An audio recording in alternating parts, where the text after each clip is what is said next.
இப்பயும் கூட நீங்க சீமானை நம்பி நாங்க விளை எழுவோம்னா எப்பத்தாண்டா எழுதுவீங்க? நீங்க புதகுலிக்குள்ள போன பிறகு கூட விளத்தை எழுவோம்னா இதை விட ஒரு கேவலம், இதை விட சிந்திக்க மறுக்கிற ஒரு முட்டாள்தனம், மூடத்தனம் அரசியல் வாழ்க்கையில் வேற ஏதாவது இருக்க முடியுமா?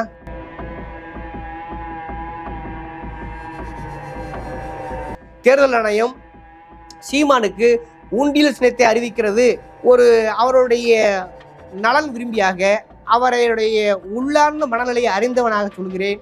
அவருக்கு சீமானுக்கு 100% பொருத்தமான சின்னம் எதுவென்றால் அது உண்டியல் சின்னம்தான்.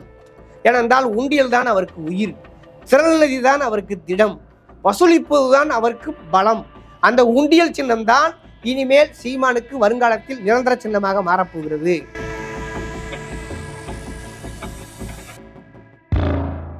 முறையாக சின்னத்தை பராமரிப்பதும், சின்னத்தை தக்க வைத்துக் கொள்வதும், அதற்கான வெற்றியை ஈட்டுவதும் தான் ஒரு அரசியல் தலைவரின் மிக முக்கியமான நோக்கமாக இருக்க முடியும்.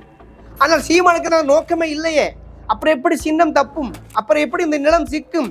அப்புறம் எப்படி ஜோம்பிகள் அந்த நினைச்ச கனவை அடைவார்கள்? ஒருபோதும் வாய்ப்பே இல்லை ராஜா, வாய்ப்பே இல்லை.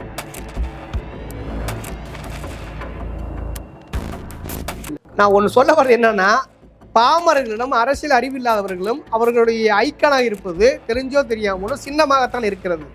அப்போ ரெட்டலையில் ஒரு நாய் நின்னாலும் பேய் நின்னாலும் ஒரு குரங்கு நின்னாலும் போடுகின்ற மனநிலை எங்கேருந்து உருவாகுது?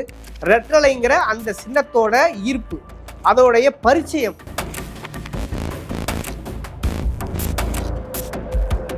எந்த கட்சியாக இருந்தாலும் பேரம் பேசி பலவீனமான ஓட்ட வேட்பாளரை நிறுத்தி அவரிடம் பணம் பார்ப்பது, உண்டியல் கொடுக்குவது, திரள் நிதியை திரட்டுவது, அதில் காரு வாங்குவது, ஊற்றி குடிப்பது, கொழுப்பது, இதுதான் சீமானின் உண்மையான உள்ளார்ந்த நோக்கம்.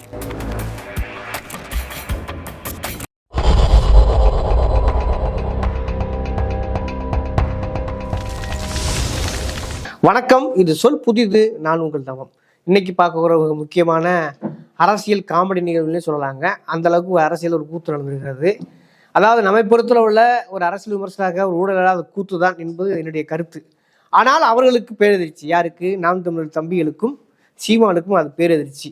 ஏனென்றால் யார் என்ன விதைக்கிறோமோ அதைத்தான் அறுவடை செய்ய முடியும். அது அந்த எதிர்வினை தான் நடக்கும் என்பதற்கு சரியான எடுத்துக்காட்டு நாம் தமிழர் கட்சியும் சீமானும். இப்போ அவருக்கு மிக முக்கியமாக என்ன நடந்துக்கிறது என்றால், அவருடைய கட்சி சின்னம் பறிவு இருக்கிறது. சரிங்க, கட்சி சின்னம் பறிபோனா என்ன?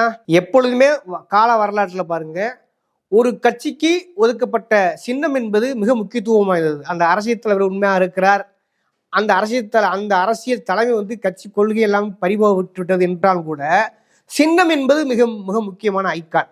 இதுதான் இந்திய வரலாற்றிலேயே ஒரு மிக முக்கியமான பேசும் பொருளாக மட்டுமல்ல, அந்த கட்சியை தீர்மானிக்கும் பொருளாக இருந்திருக்கிறது என்பது கால வரலாறு. தேர்தல் கால வரலாறும் அப்படித்தான் இருக்கிறது. ஓட்டரசில் உள்ள வரலாறு என்பது இதுதான் மிக மிக முக்கியமானது. அதனால்தான் பார்த்தீங்கன்னா, எப்பயுமே ஒரு கட்சி கருத்து வேறுபாடுகள் உடைந்தால் கூட சின்னம் எனக்கு, கொடி எனக்கு, அது யாரிடம் போகிறதோ அவர்கள்தான் அரசியல் களத்தில் ஒரு சக்தியாக பரிணமிப்பார்கள், தீர்மானிப்பார்கள் என்பதுதான் கடந்த கால தமிழக தேர்தல் கள வரலாறு. அப்படி இருக்கும் பொழுது உதாரணத்துக்கு சில விஷயங்களை சொல்லுவோம். உதாரணத்துக்கு பார்த்தீங்கன்னா, இரட்டை இலை முடக்கப்பட்டது. அப்பொழுது ஒரு காலகட்டத்தில் ஜெயலலிதாவும் எம்ஜிஆரோட மனைவி ஜானகியும் தனித்தனி நின்றார்கள்.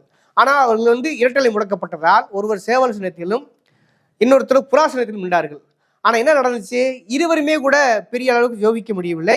ஆனாலும் கூட ஓரளவுக்கு தன்னை தக்க வைத்துக் கொண்டவர் ஜெயலலிதா. அதன் விளைவாக இரட்டை இலை சின்னம் மறுபடியும் அவருக்கு வந்தது. அதன் விளைவாக பார்த்தீங்கன்னாக்க இரட்டை இலையாக இருக்கட்டும், அதிமுக கொடியாக இருக்கட்டும், அதிமுகவின் அவருடைய கால ஒரு நிரந்தரமான பொதுச் செயலாளராகவே மாறினார் என்றால் அது மிகையல்ல. அவர் கட்சிப்புறத்தில் அது நடந்தது.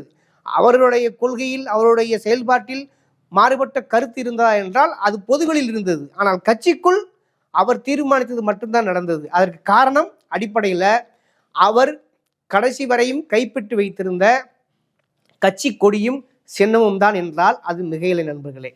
அதே போல் உதயசூரியன் எடுத்துக்கொள்வோம்.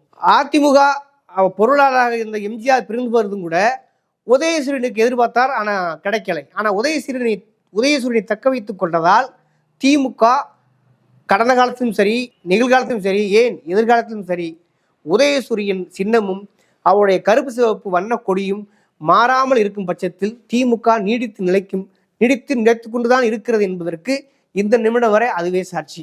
ஆக ஒரு தேர்தல் களத்தில் எவ்வளவு தூரத்துக்கு முக்கியம் ஒரு கொடியும் சின்னமும் என்பது யாராலும் மறுக்க முடியாது. அப்ப ஓட்டரசியல் சூழல்ல நான் சொல்றது இயக்க செயல்பாட்டு சூழல்ல என்ன வேண்டுமோ நடக்கலாம். இயக்க செயல்பாட்டாளர்கள் 100% கொள்கைக்காக இருப்பார்கள், அது வேறு.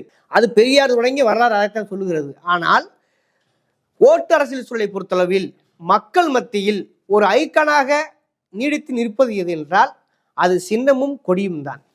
அப்படி இருக்கும்போது ஒரு சின்னத்தை கூட தன்னால் தக்க வைத்துக் கொள்ள முடியாத சீமான் டெல்லி உயர்நீதிமன்றத்தில் சின்னம் உங்களுக்கு மறுக்கப்பட்டிருக்கிறது என்ற தகவல் வெளியாயிருக்கிறது. இனிமேல் நாம் தமிழர் சீமானுக்கு நாம் தமிழர் கட்சிக்கு குறிப்பாக விவசாய சின்னம் இல்லை என்று உறுதியாகிவிட்டது.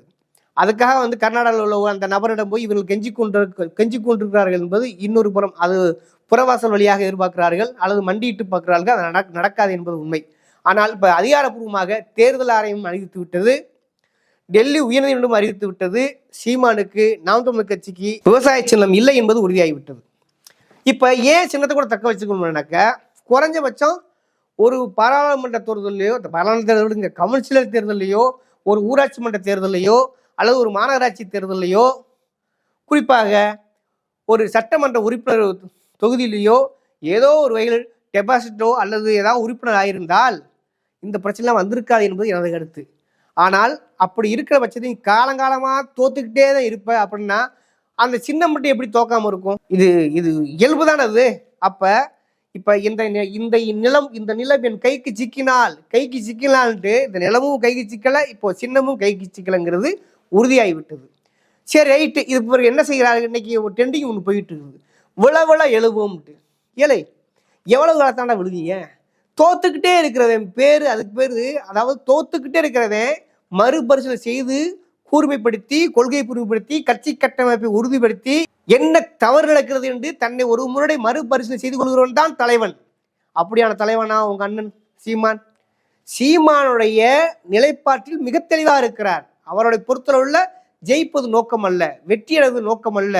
யாரிடமாவது பேரம் பேசி, எந்த கட்சியாக இருந்தாலும் பேரம் பேசி பலவீனமான ஓட்ட வேட்பாளரை நிறுத்தி அவரிடம் பணம் பார்ப்பது, உண்டியல் கொடுக்குவது, திரள் நிதியை திரட்டுவது, அதில் காரு வாங்குவது, ஊத்தி குடிப்பது, கொழுப்பது, இதுதான் சீமானின் உண்மையான உள்ளார்ந்த நோக்கம். அப்படி இருக்கிற ஒரு நபரிடம் எப்படி சின்னம் மட்டும் தொடர்ந்து நீடிக்க வாய்ப்பு இருக்கிறது? இப்போ சின்னம் போனாலும் சீமானுக்கு கவலையே கிடையாது, அது மாதிரி புரிஞ்சுக்குங்க. ஆக இந்த ஜோம்பிகள் கூட்டம், குறிப்பாக அதை நம்பி திரிகிற பதின்பறிவ சிந்தனை மலடுகள் தான் இப்ப சிக்கலுக்கு ஆளாக போகிறார்கள். இவர்கள் பாருங்க, இப்ப கூட அந்த சீமான் போன்ற தற்கூறியை நம்பிக்கொண்டிருக்கிறார்கள் என்பதால் காலக்கொடுமையாக இருக்கிறது. நாம் சீமானுக்காக ஒருவரும் பேசவே இல்லை. இந்த ஜோம்பிகள் கொஞ்சமாவது மருத்துவ குணமடைந்து அரசியல் அறிவு அடைந்து திருந்துவார்களா என்பதற்காகத்தான் நாம் தொடர்ந்து சீமானை தோல்வித்து கொடுக்கிறோம் என்பதுதான் நம்ம உள்ளார்ந்த நோக்கம். மட்டுமல்லாமல் சீமானுக்கும் நமக்கும் தனிப்பட்ட வாய்க்கால் தர எதுவுமே கிடையாது. அங்காளியா பங்காளியா அப்படி பார்த்தாலும் கூட நீ யார் பலமுறை சொல்லியாகி விட்டது. ஒரு மலையாளத்திலிருந்து இங்க வந்த ஒரு நபருக்கு இங்க என்ன வேலை என்பதுதான். ஏன்னா நீ பேசக்கூடிய தமிழ் தேசிய அரசியல் என்பது சாதிய மயமாக வைத்து, குடியை மயமாக வைத்து, மொழியை மயமாக வைத்து நீ செயல்படும் பொழுது அதில் கூட நீ சரியா இல்லை என்பதற்காகத்தான் உன்னை மலையாளி என்று சொல்ல வேண்டிய கடமை இருக்கிறது. ஆக எந்த பாயிண்டாவது பார்த்தாலும் பார்த்தீங்கன்னா சீமானுக்கு இது ஒரு தொடைநடுங்கும் காலம்தான். ஆல்ரெடி அவர் எப்பவுமே தொடர்நடுங்கிதான் வச்சுங்களேன். ஒரு கோழை தான் வாய்ச்சவடால் வீரனாக மட்டுமே எப்பொழுதும் இருப்பான். அது சீமானுக்கு எப்பொழுதும் பொருந்தும். ஆனால் இப்பொழுது அவருக்கு நெருங்கியிருக்க கொண்ட காலம் ஒரு அபாயகரமான காலம். அவர் போலிதான் என்பதற்கு உணர்த்துவதற்கு ஒரு அருமையான காலம். இந்த காலகட்டத்தில் கூட ஜோம்பிகள் மூளை நரம்புகள் கொஞ்சம் வேலை செய்தால் அவர்கள் திருந்துவார்கள். ஆனால் அவர்கள் வாழ்க்கை தப்பித்துக் கொள்ளும். நான் திரும்ப திரும்ப சொல்ல வர ஏரியா எதுனா அதுதான். ஆனால் அதையும் இல்லாமல் மறுபடியும் ஜோம்பிகள் முறுக்கேறி மேற்கொண்டு ஜோம்பிகளானா கவனம். அவர் அந்த பசங்க அருகில் யாரும் போகாதீர்கள்.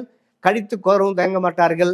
ஏனென்றால் அவர்கள் தலையில் ஜாதி வெறியும் இன வெறியும், அதாவது ஏதோ இனம் புரியாத திமுக மீது திமுக மீது ஒரு வன்மத்திற்காகவே இவர்கள் என்ன செய்கிறார்கள் என்றால் இப்படியான ஒரு ஜந்துக்களை வளர்த்திருப்பதில் சீமான ஒரு பெரிய பங்காற்றுகிறார். அதற்கு பலிகடா ஆகிறார்கள் பதின்பருவ இளைஞர்கள் என்பதுதான் நம்மளுடைய ஆழ்ந்த வருத்தம். ஒன்று. சரி ரைட்டு, இப்போ அவருக்கு விவசாய சின்னம் போச்சு. அப்ப சின்னம் என்பது எவ்வளவு முக்கியமான ரோல் என்பது நம்மளோட தொடர்ந்து ஓட்டரசியல் சூழலை பார்த்துக்கிட்டு வர்றோம். சின்ன ஏன்னா அதுக்கு நல்ல உதாரணம் பார்த்தீங்கன்னாக்க எம்ஜிஆர் இறந்து போயிட்டார். ஜெயலலிதா வந்து பார்த்தீங்கன்னா அடுத்த இடத்துக்கு நகர்ந்து வருகிறார். அப்போ வந்து பார்த்தீங்கன்னா ஆண்டிப்பட்டி தொகுதியில் ஒரு மூதாட்டியிடமும் ஒரு கேள்வி கேட்கிறார் ஒரு நிருபர். என்ன, இந்த முறை யாருக்குமா ஓட்டு போடுவீங்க, எம்ஜிஆருக்கு போடுவீங்களா கலைஞருக்கு போடுவீங்களா அப்படின்னு ஒரு கேள்வி கேட்குறாங்க. அப்போ அந்த மூதாட்டி சொன்ன பதில் தெரியுமா, எங்களுக்கு அதெல்லாம் யாரும் தெரியாது, ரெட்டலையில் குறைஞ்சு நின்றாலும் அதுக்கு தான் ஓடுவோம், ரெட்டலை தான் எங்கள் சின்னம்ன்றாங்க. நான் ஒன்று சொல்ல வர்றது என்னன்னா, பாமரர்களிடம் அரசியல் அறிவில்லாதவர்களும் அவர்களுடைய ஐக்கானாக இருப்பது தெரிஞ்சோ தெரியாமலோ சின்னமாகத்தான் இருக்கிறது. அப்போ ரெட்டலையில் ஒரு நாய் நின்னாலும் பேய் நின்னாலும் ஒரு குரங்கு நின்னாலும் போடுவன்ற மனநிலை எங்கேருந்து உருவாகுது? ரெட்டலைங்கிற அந்த சின்னத்தோட ஈர்ப்பு, அதோடைய பரிச்சயம் மக்களால் வெகுஜன மக்களும் அது ஒரு பெரிய பேராற்றலாகவே பகிர்ந்து விடுகிறது. அப்போ ஓட்டரசில் இருக்கக்கூடிய கட்சிகளுக்கு முறையாக சின்னத்தை பராமரிப்பதும் சின்னத்தை தக்க வைத்துக் கொள்வதும் அதற்கான வெற்றியை ஈட்டுவதும் தான் ஒரு அரசியல் தலைவரின் மிக முக்கியமான நோக்கமாக இருக்க முடியும். ஆனால் சீமானுக்கு தான் நோக்கமே இல்லையே. அப்புறம் எப்படி சின்னம் தப்பும்? அப்புறம் எப்படி இந்த நிலம் சிக்கும்? அப்புறம் எப்படி ஜோம்பிகள் அந்த நினைச்ச கனவை அடைவார்கள்? ஒருபோதும் வாய்ப்பே இல்லை ராஜா, வாய்ப்பே இல்லை. அப்படித்தான் அவர் மனதில் சொல்ல வேண்டியிருக்கிறது. ஆனால் இப்பொழுது அவருக்கு ஒரு வேறு சின்னம் ஒதுக்குவதாக இருந்தால், எந்த சின்னம் ஒதுக்கினால் சரி என்றால், மிக சரியாக என்னுடைய கணிப்பில் சரியா இருக்க வேண்டுமானால் அவருக்கு உண்டியல் சின்னத்தை ஒதுக்கலாம்.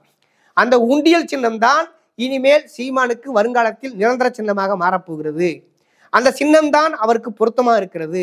எனவே அவருடைய நலன் விரும்பியாக, அவருடைய உள்ளார்ந்த மனநிலையை அறிந்தவனாக சொல்கிறேன், அவருக்கு சீமானுக்கு 100% பொருத்தமான சின்னம் எதுவென்றால் அது உண்டியல் சின்னம்தான். ஏனென்றால் உண்டியல் தான் அவருக்கு உயிர், திறநிதி தான் அவருக்கு திடம், வசூலிப்பதுதான் அவருக்கு பலம். இப்படி இருக்கக்கூடிய சீமானுக்கு வருங்காலத்தில் நிச்சயமாக, ஏன் இந்த தேர்தல் கூட டிக்ளேர் பண்ண வாய்ப்பு இருக்கிறது, தேர்தல் ஆணையம் சீமானுக்கு உண்டியல் சின்னத்தை அறிவிக்கிறது என்று ஒரு செய்தி வந்தால் அது உள்ளபடியே சீமானுக்கு மகிழ்ச்சி அளிக்கும். அதுதான் அவருக்கு உண்மையான ஐக்கான். ஆனால் தம்பிகள் தலைநேர்த்து ஓடுவார்கள். ஐயோ, முதல்லயே அவருக்கு வசூல் பண்ணி நம்ம சம்பாதிச்சு போட்டு பத்தலை, மறுபடியும் உண்டியல் சின்னமா அப்படின்னு சொல்லிட்டு தம்பிகள் கண்டால் கதறலாம், பதறலாம். ஆனால் வேறு வழியே இல்லை. சீமானுக்கு நிச்சயமாக உறுதியாக போவது உண்டியல் சின்னம்தான். அப்படி உண்டியல் சின்னம் உருவானால், உண்டியல் சின்னம் அவருக்கு கிடைத்தால் மகிழ்ச்சி அடைவது அண்ணன். அது எந்த ஒரு மாற்று கருத்தும் இல்லை. அவருடைய நோக்கத்திற்கு, அவருடைய சுயநலத்திற்கு உண்டியல் சின்னம்தான் சீமானுக்கு மிகச் சரியாக இருக்கும் என்பது எனது தனிப்பட்ட கருத்து. ஒன்று, இது ஏன் இப்படி ஆயிருக்கிறது? இப்போ விளை எழுவும் ஏன்னா டெண்டிங் பண்ணுறீங்கன்னு கேட்டால், ஓடிக்கிட்டே இரு, நீ எப்போலாம் ஜெயிச்சிருவ, இந்த தன்னம்பிக்கை போதன்னு வாங்கல்ல, அந்த போதை முத்தி வேற லெவலுக்கு போய் அவங்க, அதாவது இந்த அதிகமான போதைக்காகி கைகால் நடுங்குமாறு அந்த இடத்துக்கு வந்துட்டாங்க தம்பிகள். கிட்டத்தட்ட சங்கிகளை விட ஜோம்பிகளாக மாறு முத்து இருக்கிற நிலவு. இப்பயும் கூட நீங்க சீமானை நம்பி நாங்கள் விளை எழுவோம்னா எப்போ தாண்டா எழுதுவீங்க? நீங்க புதகுழிக்குள்ள போன பிறகு கூட விளத்தை எழுவோம்னா இதை விட ஒரு கேவலம், இதை விட சிந்திக்க மறுக்கிற ஒரு முட்டாள்தனம், மூடத்தனம் அரசியல் வாழ்க்கையில் வேற ஏதாவது இருக்க முடியுமா? ஆக அப்படித்தான் இவர்கள் மூடத்தனத்தின் உச்சத்துக்கு சென்று விட்டார்கள். அரசியல் மூடத்தனத்தின் உச்சத்திற்கும் ஜோம்பி மனநிலைக்கான உச்சத்திற்கும் முத்தி கை நடுங்கி இன்று விளவிள எழுவோம் என்கிற மனநிலைக்கு போயிருக்கிறார்கள். இது உண்மையிலே சொல்கிறேன், சீமானுக்கு ஆகச்சிறந்த வரம். ஆனால் தம்பிகளுக்கோ ஜோம்பிகளுக்கோ ஆகச்சிறந்த சாபம்.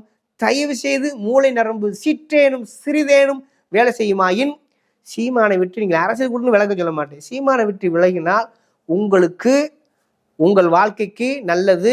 அல்லது முட்டி போனால் புதைகுழிக்குள் போன பிறகு கூட விளவிள எழுவோம் என்றால் அதை விட முட்டாள்தனம், மூடத்தனம் எதுவும் இல்லை.